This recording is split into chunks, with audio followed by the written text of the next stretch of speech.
اعوذ باللہ من الشیطان الرجیم بسم اللہ الرحمن الرحیم۔ آج ہم سورۃ البقرہ کی آیت نمبر 29 کا مطالعہ کریں گے۔ آغاز کلام ہوتا ہے کہ هو الذی خلق لکم ما فی الارض جمیعا۔ ہوا یہ ضمیر ہے واحد مذکر غائب، الذی اس میں موصول ہے برائے واحد مذکر، اس کا مطلب ہے وہ جو یا وہ جس نے۔ اس کے بعد آتا ہے خلق لکم ما فی الارض جمیعا۔ تو خلق لکم ما فی الارض جمیعا کا مطلب ہے کہ اس نے بنایا تمہارے لیے جو کچھ زمین میں ہے سب کا سب۔ لیکن جب اس کے شروع میں هو الذی آ گیا تو اس میں پھر زور دیا گیا اس پہ جس نے بنایا۔ تو هو الذی وہ وہی ہے جس نے بنایا تمہارے لیے جو کچھ زمین میں ہے سب کا سب۔ خلق فعل ماضی ہے واحد مذکر غائب، اور اس کا مادہ ہے خا، لام اور قاف۔ اس کا بنیادی معنی ہوتا ہے کسی چیز کو بنانے یا کاٹنے کے لیے پیمائش کرنا یا ماپنا یا اس کے تناسب کا اندازہ کرنا۔ اور دوسرا معنی ہے کسی شے کو ایک پیمانے، پیمائش یا ڈیزائن کے مطابق ایک متناسب، متوازن اور موزوں انداز میں بنانا۔ اور تیسرا معنی ہے موقع کی مناسبت سے بات بنانا یا جھوٹ گھڑنا۔ اور چوتھا معنی ہے لکڑی وغیرہ کو چکنا کرنا، سموتھ کرنا، ملائم کرنا، ہموار کرنا یا متناسب کرنا۔ اور یہاں پہ یہ ان معنی میں آیا ہے جس میں کسی شے کو ایک پیمانے، پیمائش یا ڈیزائن کے مطابق ایک متناسب، متوازن اور موزوں انداز میں بنایا گیا ہو۔ تو هو الذی خلق وہ وہی ہے جس نے بنایا ایک پیمانے، پیمائش یا ڈیزائن کے مطابق ایک متناسب، متوازن اور موزوں انداز میں۔ خا، لام اور قاف مادہ سے اگر فعل ہو خالقہ اور مضارع اس کا ہو یخلق جو کہ خلاقہ مصدر سے ہے، تو اس کا معنی ہو جاتا ہے لائق ہونا، سزاوار ہونا یا عمدہ جسمانی ساخت والا ہونا یا اچھے اخلاق والا ہونا، یعنی یا فزیکلی بہت اچھا ہونا، اچھی بناوٹ والا ہونا، یا اخلاقی طور پہ اچھی بناوٹ والا ہونا۔ اسی طرح جو لفظ خلقن ہے جس کی جمع اخلاق آتی ہے، اس سے مراد ہوتا ہے انسان کا مورل کیریکٹر، یعنی دا فیشن اور میک آف دا انر مین، اس کا مائنڈ، اس کا سول، اس کی کوالٹیز، اس کی ایٹریبیوٹس، اس کی کسٹمز، اس کی ہیبٹس، اس کے مورلز اور اس کے ایتھکس، یہ مراد ہوں پھر خلق کا لفظ استعمال ہوتا ہے۔ اور اگر جسمانی ساخت کی بات کرنی ہو یعنی فزیکل سٹرکچر یا اپیرنس کی، تو پھر خلق کا لفظ استعمال ہوتا ہے۔ تو خلق اور خلق میں فرق یہ ہے کہ خلق جو ہے یہ انسان کے مورل کریکٹر کے بارے میں بتاتا ہے، یہ ترجمانی کرتا ہے، اور خلق جو ہے وہ انسان کی یا کسی بھی چیز کی جسمانی ساخت کے بارے میں بات کرنے کے لیے اس میں استعمال ہوتا ہے۔ لقم کا مطلب ہے تمہارے لیے، یہاں جو لام حرف جر ہے پریپوزیشن، یہ برائے منفعت کے لیے ہے۔ تو لقم کا مطلب ہے تمہارے لیے یا تمہارے فائدے کے لیے۔ تو هو الذی خلق لکم وہ وہی ہے جس نے بنایا تمہارے لیے یا تمہارے فائدے کے لیے۔ ما موصولہ ہے، جو کچھ، فی الارض زمین میں ہے، زمین کے اندر ہے یا زمین کے اوپر ہے، جو کچھ بھی وہ تمہارے لیے بنایا۔ جمیعاً سب کا سب، جمیعاً کو اگر ما فی الارض کے ساتھ جوڑیں تو پھر جو کچھ زمین میں ہے وہ سب کا سب، اور جمیعاً کو اگر لنک کریں لکم کے ساتھ جو خلق لکم میں کم ہے تو اس سے ہوگا مراد کہ تم سب کے لیے۔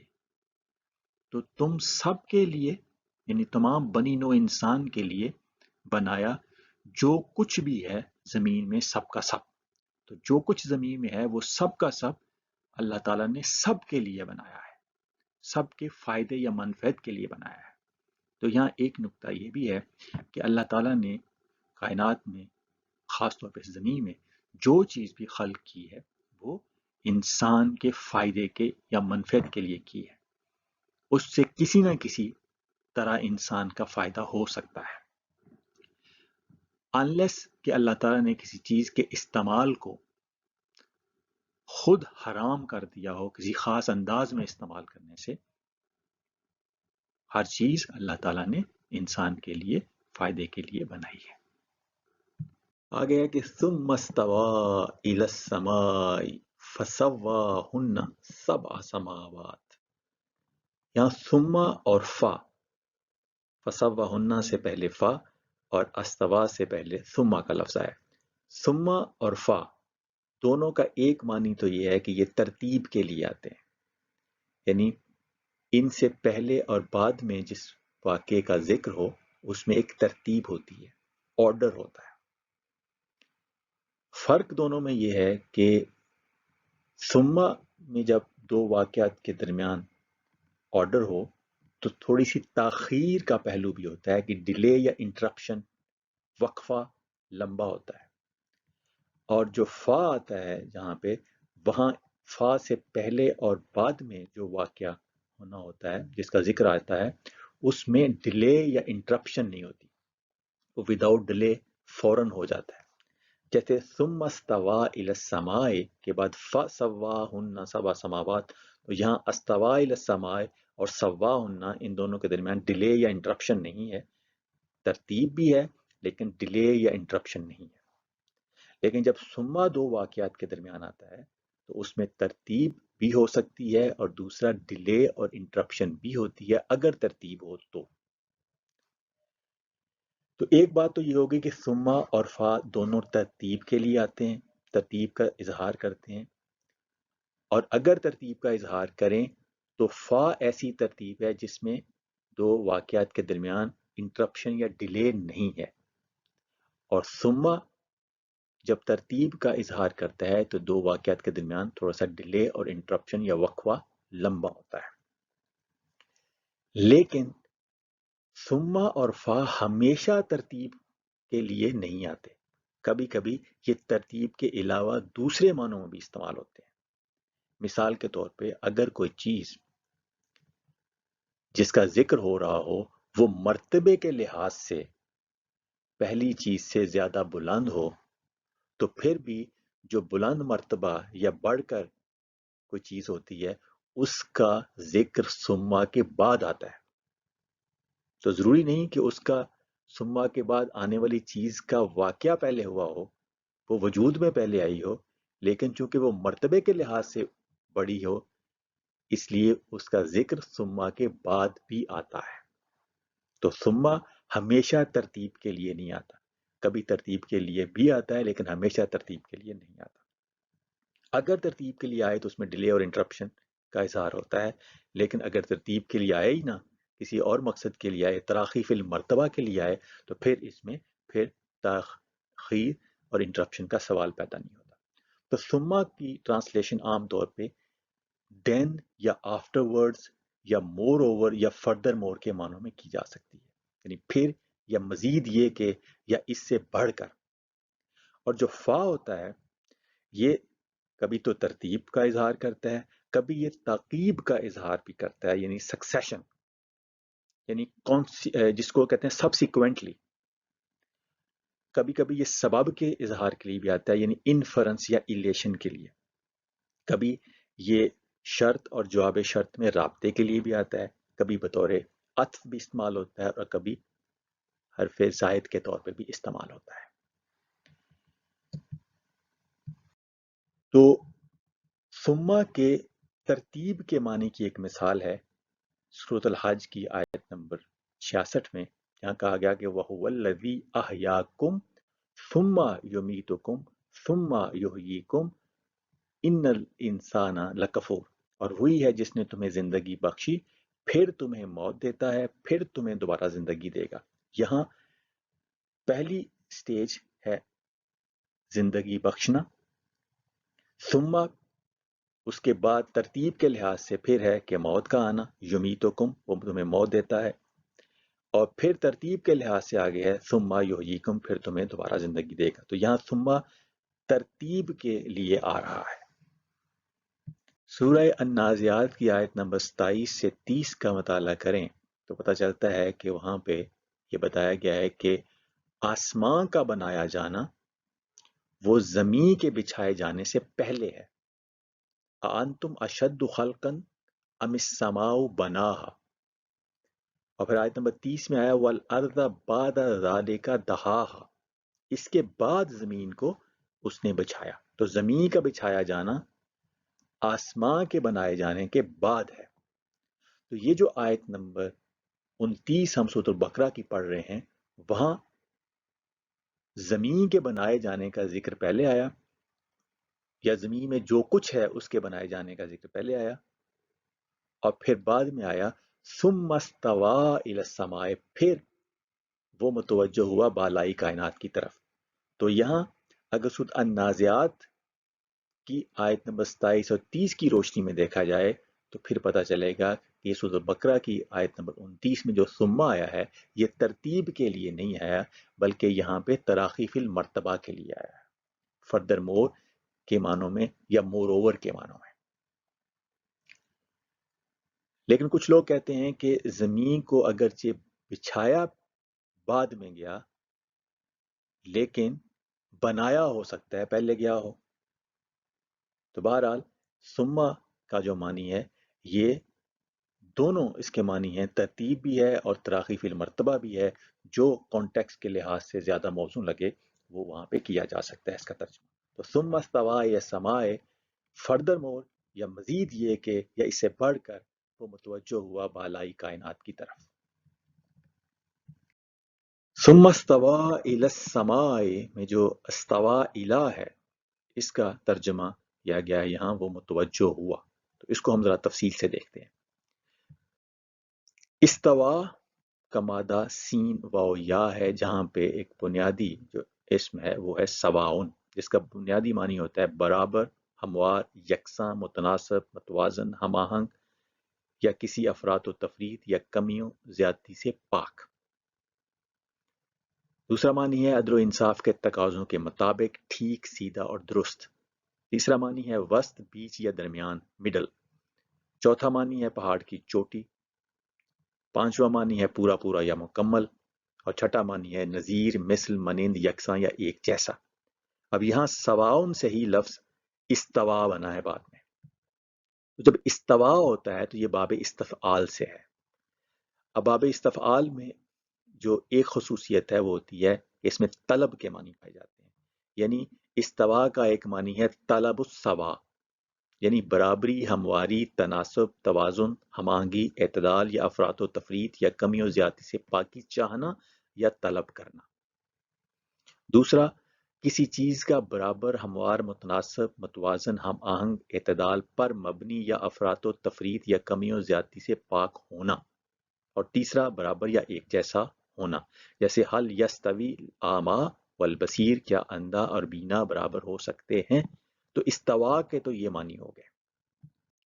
لیکن جب استوا کے بعد حرف جر الا آتا ہے تو اس کا پھر معنی ہو جاتا ہے قصد کرنا، ارادہ کرنا، متوجہ ہونا یا سیدھا رخ کرنا.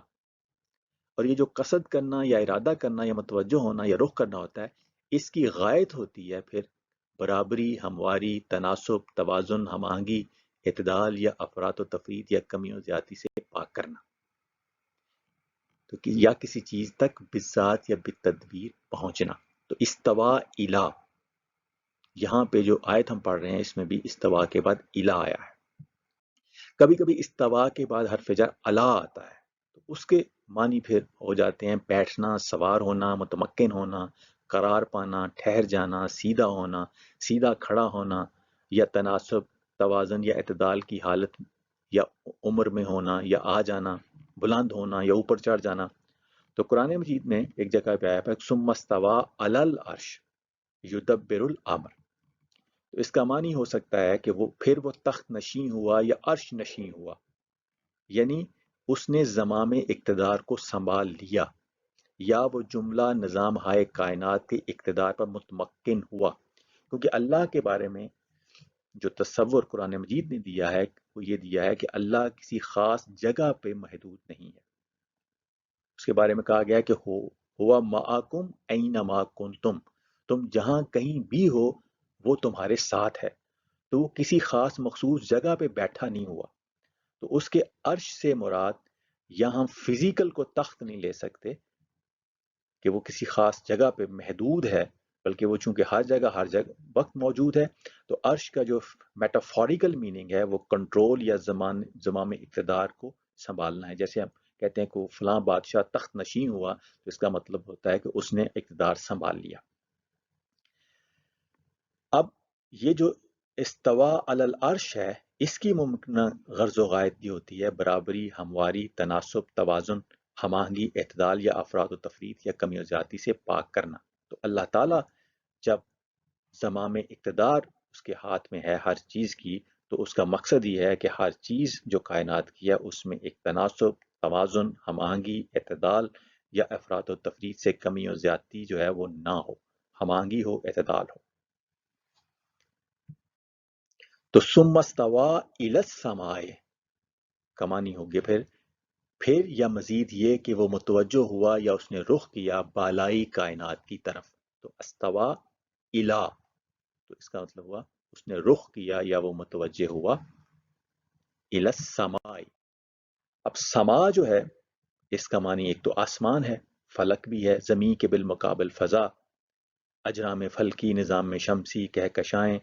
بنیادی طور پہ سما کا مطلب ہوتا ہے ہر شے کا بالائی حصہ، ہر چیز کی چھت. تو زمین کے اوپر جو کائنات ہے اس کے لیے بھی لفظ سما استعمال ہو سکتا ہے. سر سے اوپر کی ہر چیز یا وہ چیز جو اوپر سایہ فگن ہو اس کو عربی زبان میں سما کہا جاتا ہے. تو چنانچہ قرآن مجید میں بھی یہ سما بادل کے معنوں میں بھی آیا ہے، کیونکہ بادل بھی سر سے اوپر ہوتے ہیں. سما کا لفظ بارش کے معنوں میں بھی استعمال ہوتا ہے. گھوڑے کی پیٹھ جو اوپر والی سائڈ ہوتی ہے اس کے لیے بھی استعمال ہوتا ہے. زمین سے اوپر جو گھاس پودے یا سبزہ ہوتے ہیں اس کے لیے بھی لفظ استعمال ہوتا ہے. تو ہر سما اپنے ماتحت کے لحاظ سے سما ہے، لیکن اپنے مافوق کے لحاظ سے عرض ہے. یعنی اس کے اوپر کوئی چیز ہو تو پھر وہ خود جو ہے وہ عرض ہے، لیکن اس سے اوپر جو چیزیں ہیں ان کو سما کہا جاتا ہے، بجز فلک الافلاق کے کہ جو ہر لحاظ سے اوپر ہے، اس سے سب سے اوپر. تو سما کا ترجمہ آیت کے کانٹیکسٹ کے لحاظ سے کائنات بھی کیا جا سکتا ہے، بالائی کائنات جو زمین سے اوپر کی ساری جو چیزیں نظر آ رہی ہیں ہمیں ان کو مجموعی طور پہ بالائی کائنات یا سما کہا جا سکتا ہے. تو ثم استوى الی السماء، پھر مزید یہ کہ وہ متوجہ ہوا بالائی کائنات کی طرف. فسواہن، تو اس نے استوار کر دیے ان کے. فا سوا ہن، یہ تین چیزوں کا مرکب یہ لفظ ہے. تو یہاں پہ جو سوا ہے اس کا مادہ بھی وہی ہے جو استوا کا مادہ ہے. تو سوا یسوی تسویہ، اس کا معنی ہوتا ہے کسی چیز کو ہموار یا برابر کرنا، کسی چیز کو سیدھا، درست یا ٹھیک کرنا یا ٹھیک حالت پر بحال کرنا، یا کسی چیز کو حکمت اور عدل کے تقاضوں کے مطابق متناسب، متوازن، ہم آہنگ اور کسی افراط و تفریط یا کمی و زیادتی سے پاک اور درست حالت میں بنانا. بڑا بیلنس سا، ہم آہنگ اور متوازن انداز میں کسی چیز کو استوار کرنا یا بنانا، اس کو سوا کہتے ہیں. تو فسواہن، تو اس نے استوار کر دیے ان کے سبع سماوات.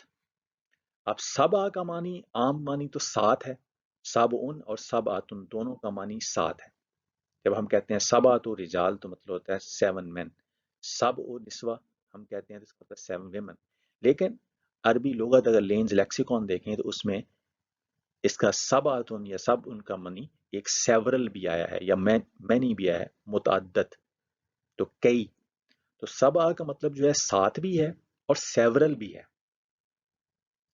جیسے اردو زبان میں بھی ہم بعض اوقات کہتے ہیں کہ میں نے تمہیں 1000 بار کہا ہے یا 100 بار کہا ہے یہ کام کرو، تو وہ لٹرلی وہ 100 نہیں ہوتا بلکہ اس کا ہوتا ہے متعدد بار کہا ہے. اسی طرح عربی زبان میں بھی یہ جو سبع کا لفظ ہے یہ متعدد یا سیورل کے معنی میں بھی استعمال ہوتا ہے، یہ بھی لغت میں معنی ملتا ہے.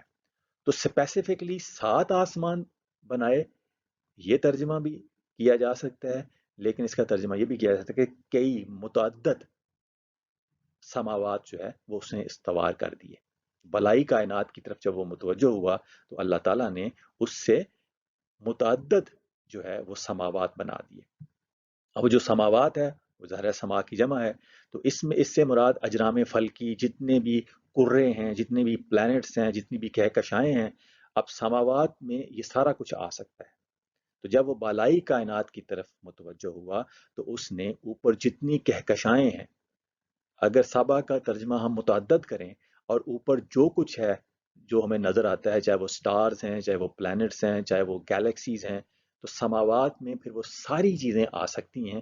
اور سبا کا مطلب اگر سیورل کریں تو پھر اس میں کوئی چیز رہ نہیں جائے گی. سیورل ہیونلی آبجیکٹس یا گیلیکسیز یا سٹارز یا پلانٹس وہ اس نے بنا دیے. سماوات جمع کا لفظ ہے. تو زمین میں جو کچھ ہے اللہ تعالیٰ نے وہ تمام انسانوں کے فائدے کے لیے سب کا سب بنایا.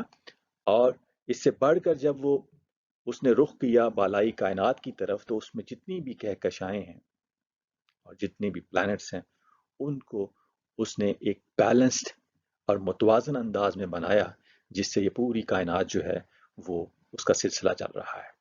تو ایک توازن کے ساتھ بنانے کے لیے لفظ یہ جو سوا جو ہے وہ استعمال ہوا. اعتدال، توازن، اس میں پرفیکشن، اس میں سیمیٹری، یہ ساری چیزیں جو ہیں یہ جو سین واو یا مادہ ہے اس کے معنی میں آتی ہیں. وَهُوَ بِكُلِّ شَيْءٍ عَلِيمٌ، اور وہ بے کل ہر شے کے بارے میں. یہاں جو باز بھی ہے یہ حرف جر ہے، اس کا معنی اباؤٹ بھی کیا جا سکتا ہے یا آف بھی کیا جا سکتا ہے کہ اللہ تعالیٰ ہر شے کے بارے میں علیم، خوب علم رکھنے والا ہے.